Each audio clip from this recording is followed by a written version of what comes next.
Hey, it's the abstractionist. Oh, no, hopefully it's not.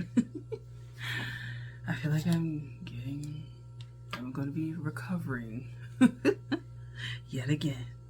Wintertime is just, winter, late fall, it's just a lot going on for the immune system. So, this is 23 decks for 2023. So, I just did a video. It'll go up first because this is going to be long, I think. 22 decks of 2022. I broke it up into two parts. My personal uses for 2022 and then ones that I use for like clients and like readings on YouTube and tarot challenges and all that kind of stuff. So I decided to do 23 decks that I am looking into for 2023. Most of them are available. Some of them I'm gonna have to like scour, but most of them, they're pretty okay. Like, they're easy to find. So let's get into it. The first one is the Magdalene Oracle. The reason why I want to do this is because I had a really strange encounter with this lady around, I think it was around Easter or something like that. Like, it was earlier this year, and it was just like weird. To me, I kind of thought she had some mental health issues, but it was just like she kept talking about Mother Mary, and I was just like, oh my god, like maybe like Mother Mary. And because let's say, yeah, I said Magdalene Oracle, and that divine like feminine like energy. I know Mother Mary is not Magdalene, but like that divine feminine energy or whatever really like stuck with me, and as a result I've actually made Interrerum, which is a second channel about wound work. So I'm really fascinated with this connection to like feminine energy, particularly when it comes to like, I think like Sisters of the Rose and stuff like that. Like, I want to see where that goes in 2022. I want to get more into ritual and body and like sacred meditation, things like that. Even exploring things that outside of this oracle, like tantra and stuff like that. Like, I want to explore that kind of stuff because I'm really interested. So there's that. Next is Journey of Love. Who made this? I think it's Tony Carmen Salerno. That's one of my favorite deck people. And a lot of these, Journey of Love. No, this is not. This is I bet it's like Rasul or something like that. Sorry.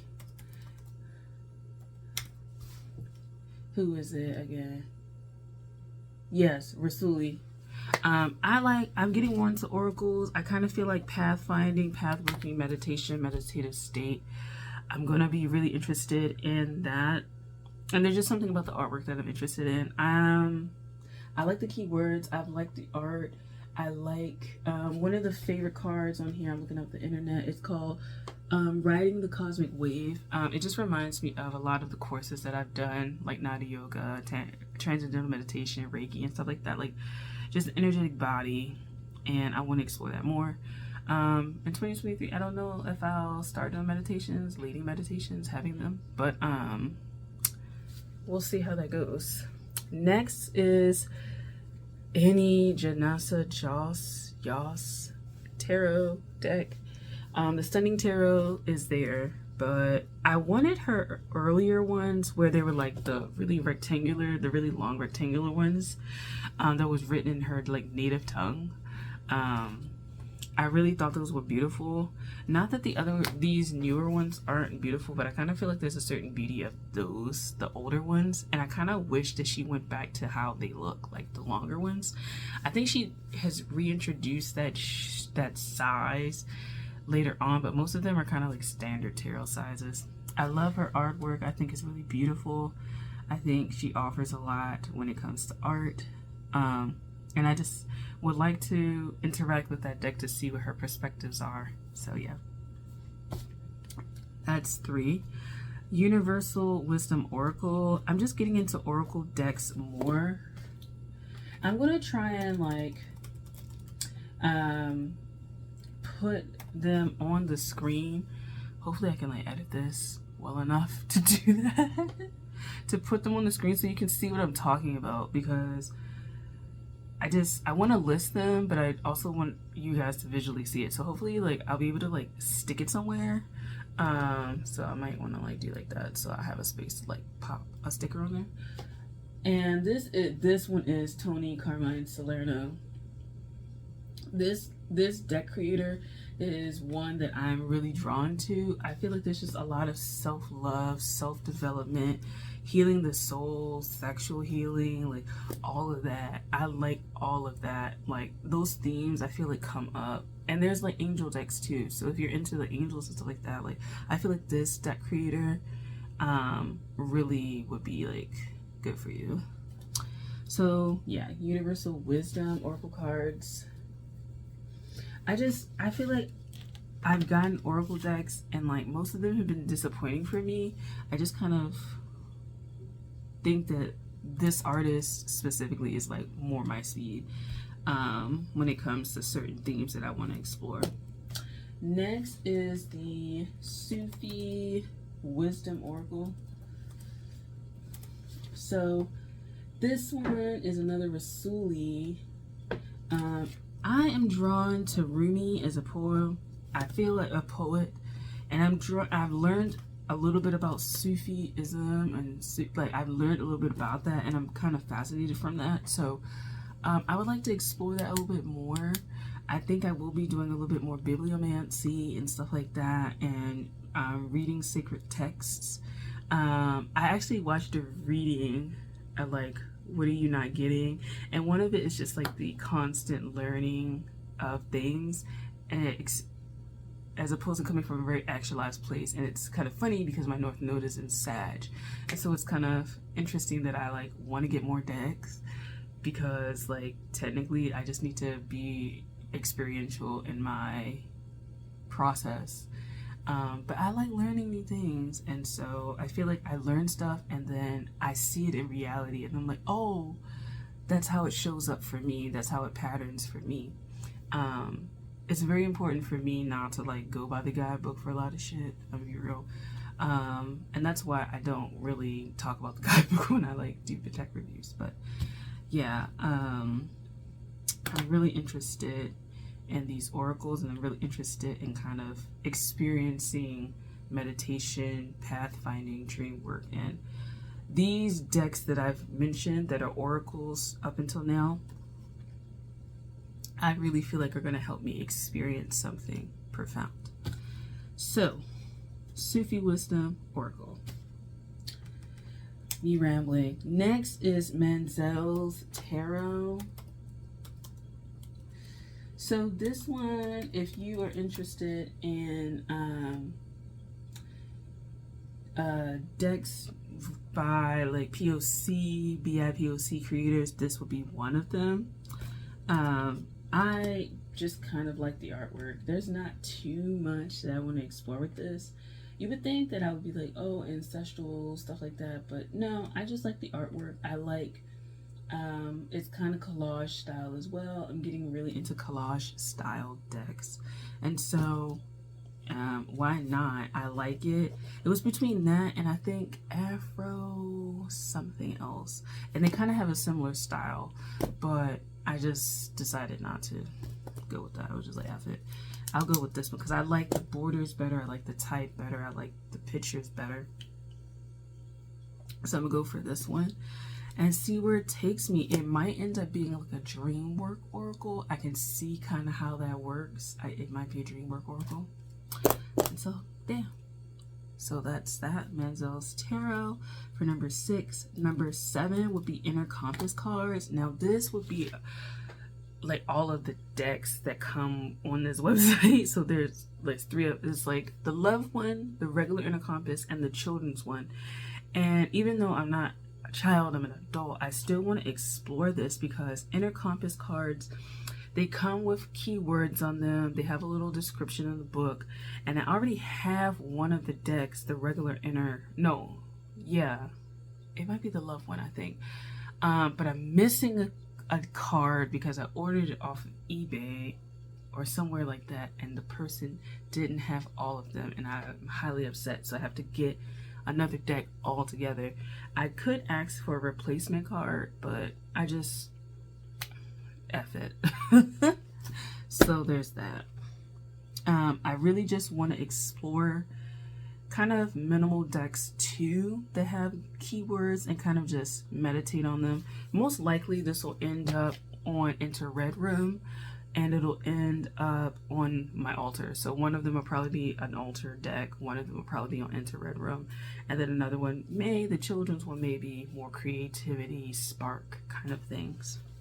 So that's what I have for that. Number 7. Number 8 is the Rumi Oracle. I just want to explore the Rumi Oracle. I've wanted it for like 2-ish years, I think now, and I just never got it. I like Rumi. There's a poem that he wrote that really resonates with me and sticks with me. And it's something that it's stuck with me since like college. I think I've learned it in college, and I really want to explore that. I feel like next year is going to be more divine love things. I don't know if that means like my love partner is coming in, but there's something kind of like holy about next year that I really want to explore. There's something about that. Maybe I'll have more diverse friends in terms of religion, background, and stuff like that, but it's a tolerance, and more than that, an acceptance of others. And I feel like these oracles are really hitting home with that. Next is the acceptance of love.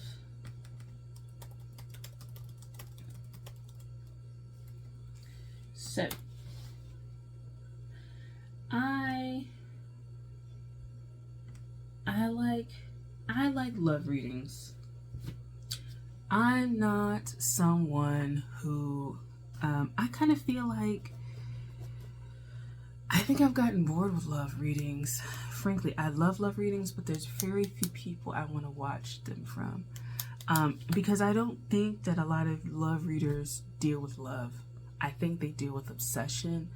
I think they deal with self-hatred. I think they deal with self-loathing. I think they deal with every issue but love. And it's really reflected in the readings that you see on YouTube and this YouTube spaces. There's more devotion to keeping people like, I would say, stuck, mainly because some of these people are not readers. They're just people who took advantage of the space that anybody can get a deck of cards at Barnes & Noble or Amazon, and they started reading. They watched just enough readings to kind of get the basic meanings. They read just enough of the guidebook to like read and like get some shit. But like as far as being really called to read, no, they haven't been. And we're gonna start seeing more of that in the next few years. Like I noticed that I came into Tarot 2016. By 2018, it was a bunch of readers on here, and it's really taken a turn. Like some of the best readers I've watched aren't on here no more, and I'm just like,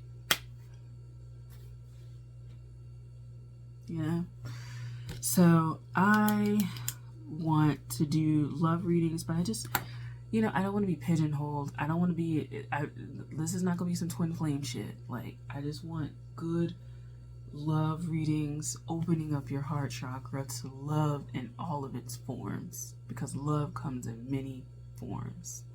So that's where I am. That's 9. Number 10, Primordial Tarot. I feel like that's something very ancestral, mitochondrial DNA, pure maternal, pure paternal line, the willingness, the will to survive. Humanity's gone through a lot of shit, and the willingness to stand up and evolve every day is something that the Primordial Tarot, I think, is going to tap on. So, quick aside. So that's basically where I got that. I also think it looks kind of funny. It looks like a funny deck. It looks like it would be really interesting. But on an aside, most of these decks I've looked at for years. Like literal. So when I'm going through this list, I know 23 decks. May not be a lot depending on who you are in the tarot space for the year, By the end of the year, I want to have all of these. But you know, I've been watching these for a minute. So I'm just like, let's pull the trigger. I think I'm also emboldened by the fact that I can do live events. And so it feels justified to have a bunch more decks. I feel like I'm going to have 100 decks this upcoming year. I'm close to it already.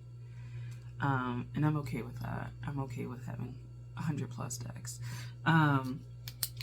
Because I know I'm using them. And so there's that.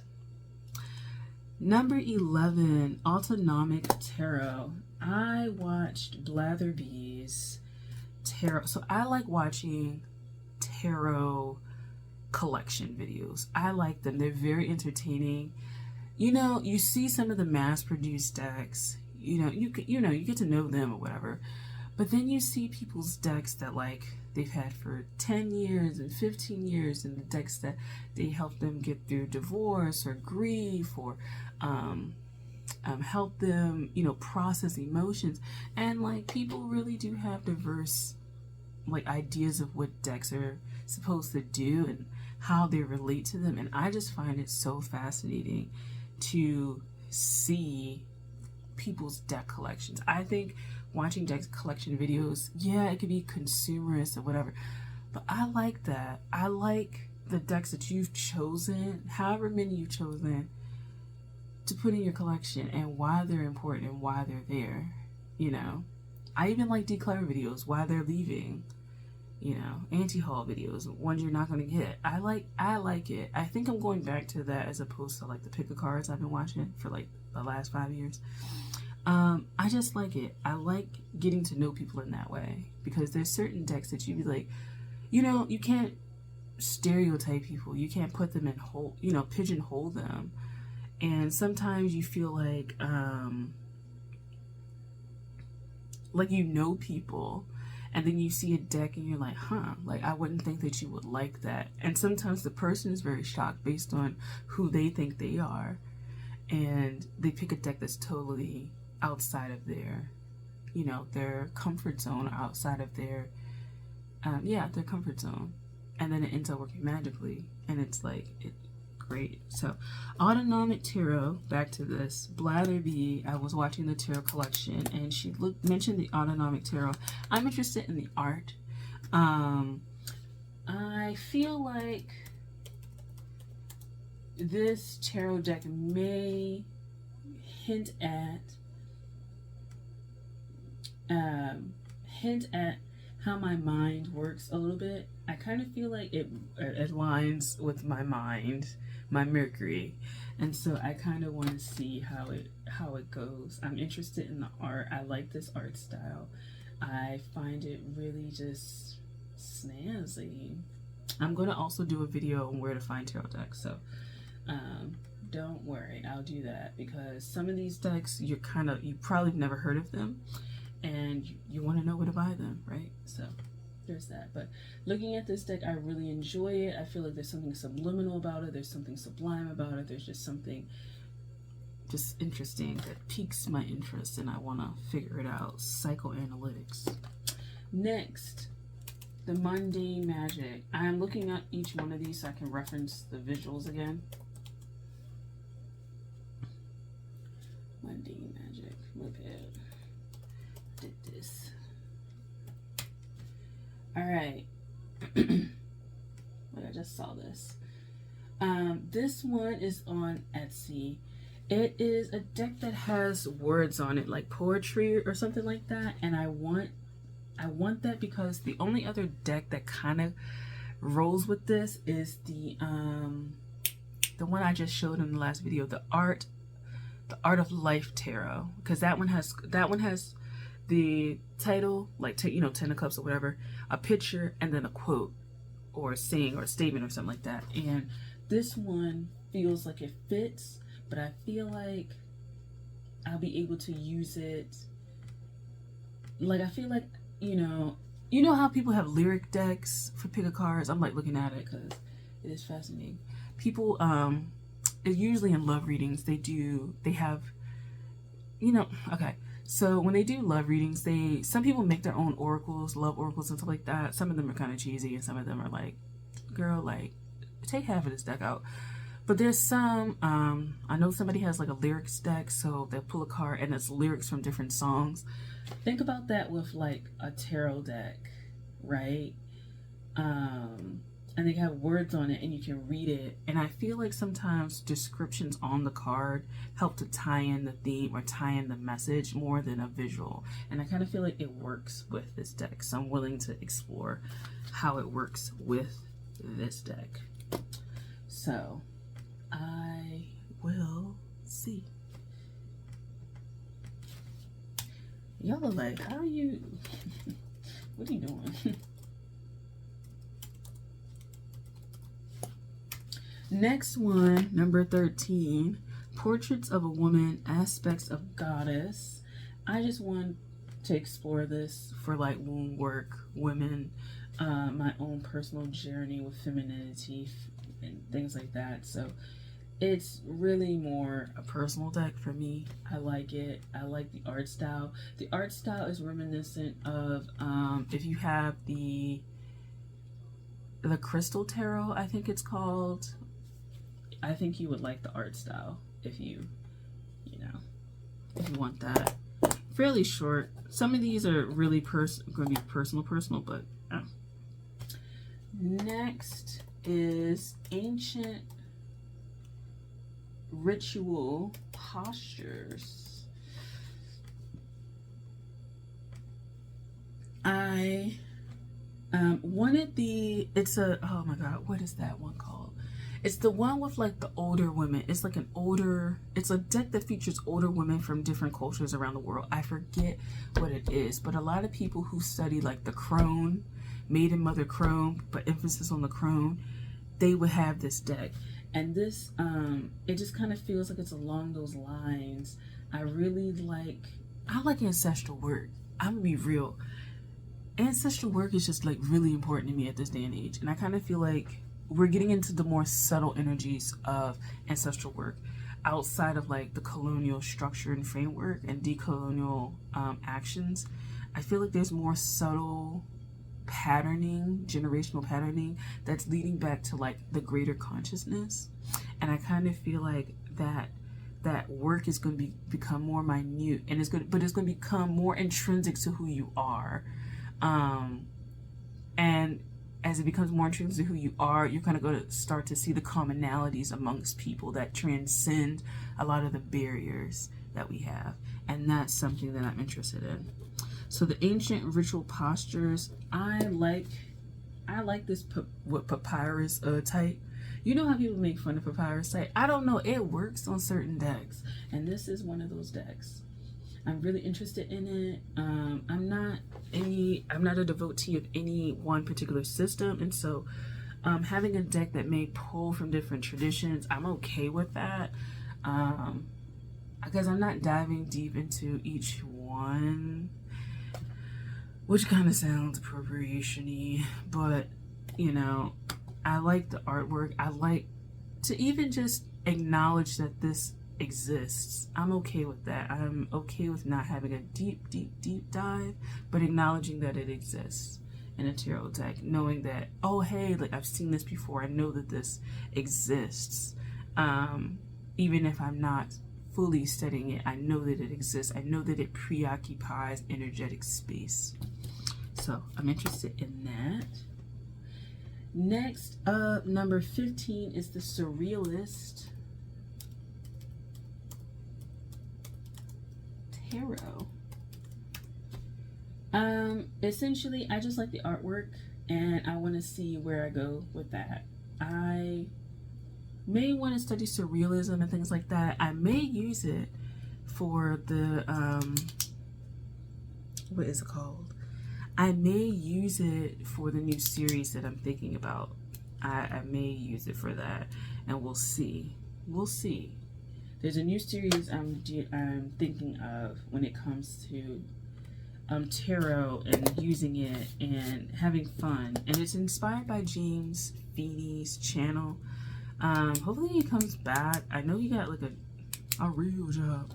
And decided to kind of like work outside of being a tarot reader full-time. He kind of like put that to the side, being a full-time tarot reader. And so, yeah, he had a video on like poetry and like using tarot to kind of explore, I guess, the plot of books. Like, I saw the video and I kind of forget like the full scope of it, but it was like, one was like interpreting line by line like poetry, and then another one was exploring like the plot of like books. And I like that idea, but I'm going to tweak it just a little bit for the stuff that I want to do. So I'm interested in that, but I'm really drawn to the artwork of this.